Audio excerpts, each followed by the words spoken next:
Atheists love to present themselves as the rational ones, the thinkers, the science guys, the enlightened elite who finally grew up and left fairy tales behind.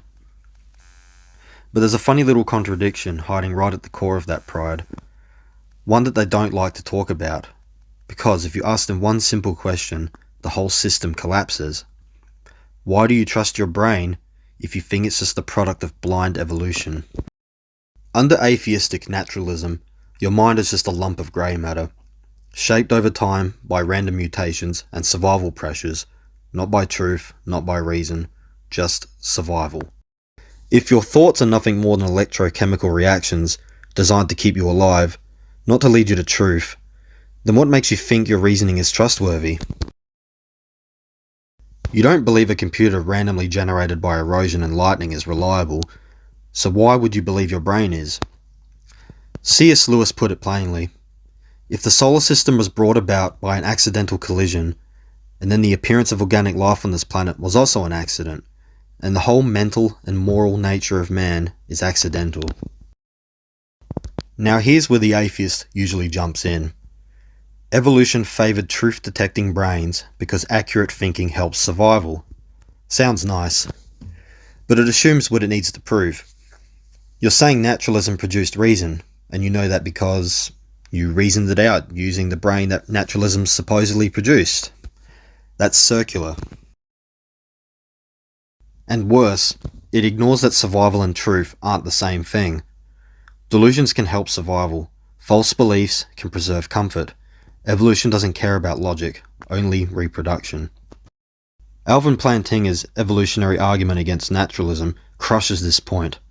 If naturalism is true, then the probability that your cognitive faculties are reliable is low. So if you believe in naturalism, you have a defeater for trusting your own beliefs, including your belief in naturalism. It's intellectual self-destruction. Atheists love to accuse believers of wishful thinking.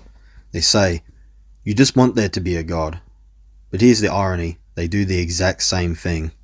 They want autonomy. They want a worldview where they answer to no one. They want to believe their brain, this accidental meat computer, somehow produces universal logic, objective morality, and consistent reason. Atheists pretend they've climbed out of the cave and into the light, but they're still worshipping something, themselves. If you try to press an atheist on the foundations of logic or morality, you'll usually just come across evasion. Or they will deflect, or they will panic. But here's what they won't do.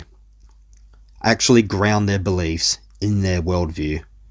They use logic, but can't tell you why logic should exist in a cold, indifferent material universe. They use moral language, saying something is evil or wrong, but in naturalism, those are just preferences.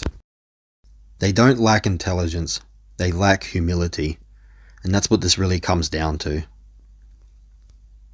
It's not science that fuels their atheism, it's pride. Deep down they know what Romans 1 already told us.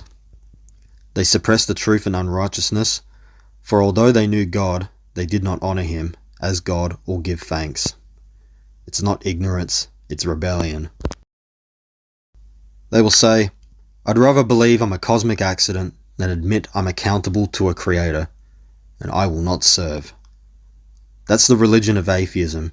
It's not built on reason, it's built on defiance.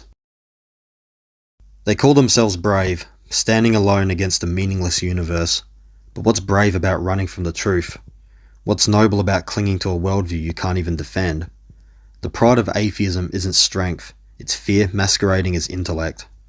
So next time someone tells you they're too smart for God, just ask them one thing: can you even justify using logic?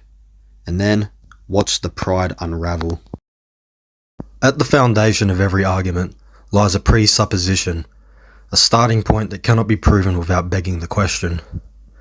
Atheistic naturalism presupposes that all cognition arises from blind evolutionary processes, random mutation and natural selection. But Alvin Plantinga's evolutionary argument against naturalism demonstrates that if naturalism and evolution are both true, the probability that our cognitive faculties are reliable is low or inscrutable. In other words, naturalism undermines its own epistemic justification. This is a defeater for rational trust. If your beliefs are the product of survival-driven biological mechanisms indifferent to truth, you have no non-circular basis to claim any knowledge, including naturalism itself. Conversely, the Christian theistic worldview posits an ultimate, transcendent mind, God, who is the ontological ground of logic, reason, and the uniformity of nature. This grounding makes the laws of logic necessary and immutable, and secures the reliability of our cognitive faculties as designed for truth. Therefore, the rational coherence of knowledge, science, and communication depends upon the existence of a personal sovereign creator.